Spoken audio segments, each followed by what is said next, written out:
for being here this morning. Brian, I want to kick it off with you because I want to get a sense of the geopolitical aspect here. China throwing cold water on the idea of these negotiations. From where you sit, how likely is it that there actually is going to be a deal between the U.S. and China at this point? There will be no deal between U.S. and China. If there is any deal, it's an indication that President Trump will have folded under the economic pressure, which could be intense. China will never make a deal that involves rebalancing its economic model. That would require really a change in the entire philosophy of political economy to China. So forget about China making a deal that gives the U.S. what it wants. What is all this really about? It's about global superpower status. Effectively, the U.S. and the West has developed supply chain dependencies that, if they don't already, will call into the question the U.S. ability to deter China from doing whatever it wants geopolitically. So I don't think President Trump would have gotten into this if he wasn't ready for a big battle, and we're looking at one. So, Michael, how do you respond to hearing Brian say that a deal, it's not likely? What does that mean for markets? Well, unfortunately, I agree with much of what Brian presented. I would suggest that the Trump administration probably underestimated the impact of the personal and the personality associated with delivering the message. Trump is very broadly despised within the diplomatic corps around the world. That has meant that Europe has reacted negatively, Canada has reacted negatively, even Japan has reacted negatively, and China is taking advantage of that.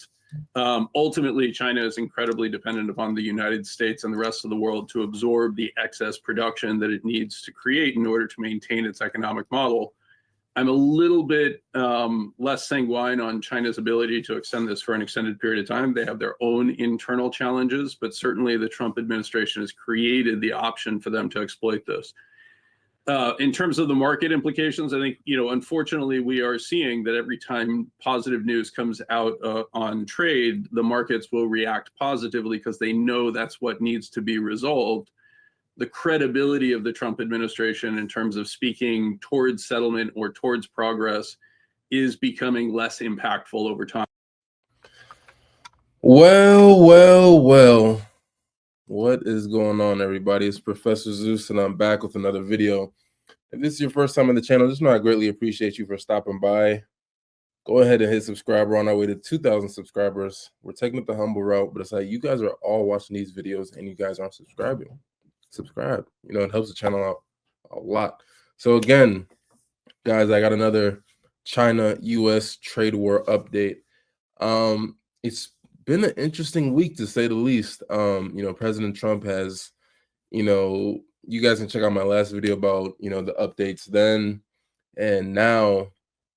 The Ministry of Commerce in China has released a video saying that, there is absolutely no talks being done right now between China and the United States. And it's extremely interesting, to say the least. And it just makes you think, where do we as the United States, where do we really stand? Can we actually win this trade war, or is a deal even possible? Let's try to break it down critically, fairly, and let's hope for the best, honestly. So according to a CNBC article, China's Ministry of Commerce just dropped a bombshell. They are saying that there are no ongoing trade talks between the U.S. and China. None. Zip, zilch, nada, zero. Although we have heard from the administration that, Press Secretary Caroline Leavitt, she's been saying that, the ball's in China's court. President Trump has also said that, the ball's in China's court. He doesn't want to have these high tariffs. There will never not be zero or anything like that. And now China has come out with their own statement saying, like, we have not said anything to these guys, being us, right? So it's like this directly contradicts everything that the White House has been saying, right? Both from, President Trump and, Treasury Secretary Scott Bessent. They hinted that, there's going to be easing of all these talks with tariffs and the tensions, right? But the Chinese spokesperson was crystal clear. All sayings and all comments about progress on, bilateral talks, they should just be dismissed. That's what they said. That's what China said, right? Again, you guys know earlier this month, we had put tariffs on China, 145% to be exact. We're talking about, unfair trade practices, the fentanyl being smuggled in. Then China retaliated, put 125 tariffs on us. And it's just, both sides are really digging in on each other. And, Beijing, their stance is firm. No talks, no discussions with the United States unless the United States can treat China as an equal and scraps what they call unilateral measures, aka those sky-high tariffs. And I told you time and time again, I believe that, President Xi Jinping wants to speak with China. I mean, wants to speak with the United States. The issue is President Trump, Vice President J.D. Vance, they have had, people like Zelensky from Ukraine come, and essentially they ambushed him. So when have you ever said thank you? How come you come here? How come you're not wearing a suit? You don't have the cards. You don't have all these types of things to other foreign leaders. It's not necessarily a good look, right? And the way China is set up, they don't want their head of state, they don't want their leader to be embarrassed on the national stage, right? China doesn't want that for their citizens as well, right? They don't want to appear weak, right? And President Trump, his rhetoric, it hasn't been consistent. And people can argue, this is the art of the deal, this is that, but it hasn't been consistent. We've seen tariffs come on, we've seen tariffs come off, right? So it just begs the question, where is the consistency? If other companies in other countries want to do business in America, what would be the incentive of, building manufacturing and stuff in America when you don't even know whether or not the tariffs are going to be in place or not, right? Because what's the incentive of me building a plant in America to avoid the tariffs from whatever country I'm coming from, when you don't even know if the tariffs are going to stick or not, right? And President Trump, he's called Chinese President Xi Jinping a friend, and he expects a very good deal, right? But he's also accusing China of disrespecting the global markets, right? And this type of inconsistency has pushed China to focus on its own needs rather than guessing what President Trump wants. So our position in America, I mean, it's bold, it's aggressive, but maybe it's just a little bit too chaotic, right? Now, if we take a step back and look at, our position, let's start off with our strengths, right? The U.S. economy is still the world's largest, and our economy is the largest, right? And our market is a massive draw, right? China relies heavily on our consumers, us, So, President Trump wants to look at the tariffs as a power play, leveraging across to this market to force, concessions, different things like that, like, better market access for the United States companies or curbs on intellectual property theft. A lot of people blame China on stealing a lot of ideas so they can go back to China and do the same thing. And, the White House, they also argue that tariffs, protect American manufacturing, aiming to bring jobs back home. And again, I will keep saying this. 80% of Americans want manufacturing jobs to come back to the United States. But out of that 80, not even 20% of people are willing to sacrifice their office job to actually go work in a manufacturing plant or to go work in a coal mine or to work in any type of factory. They just won't do it, right? And we can't forget, President Trump has also paused tariffs on other countries like Japan and South Korea, right? So they can isolate China, hoping to pressure China into negotiations with us. But to be critical, tariffs again are an interesting tool to use. They're already raising costs for American consumers. Again, smartphones, toys, clothes.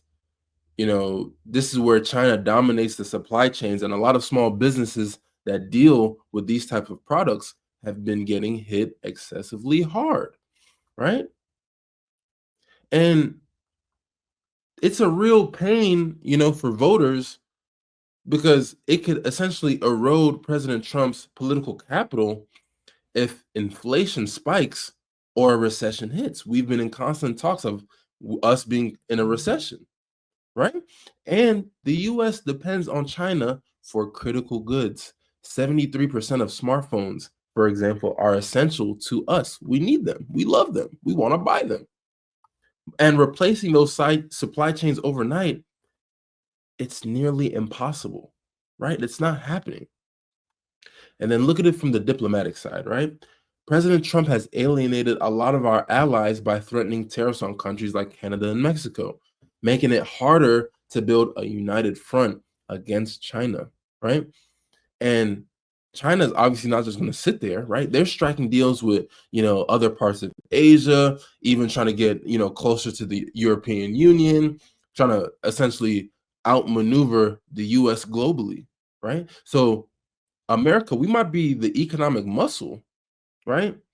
But it feels a little precarious, especially, with our president. He has just a different type of approach with all these types of things. So can we actually, as the United States, win this trade war? You would first have to define what win means. If it means forcing China to overhaul all of its trade practices, like, opening markets or stopping subsidies, that's a really large ask. China's economy is more resilient than it was during President Trump's first term, right? Its export reliance on the US has dropped from 19.8% in 2018 to 12.8% in 2023. And China is prepared for this fight, right? They're diversifying their trade partners and boosting domestic consumption. All I've been doing recently is just been watching, there's a huge electronic fair in China called the Canton Fair. There's so many different people there. There's so many futuristic technology that's going on over there. It only makes sense why a lot of Chinese people now are just consuming more domestically. And I want you guys to pay attention to something I saw on Twitter earlier. When President Trump wears his suits, right? Obviously, it's a pretty standard suit, but you have the option of changing the color of your tie, right? So somebody made a note of this on Twitter. When President Trump, when he's wearing a red tie, he's trying to project power, right? Force, right? But if you see him wear a blue tie, that is to project calmness, peace, trust, and loyalty.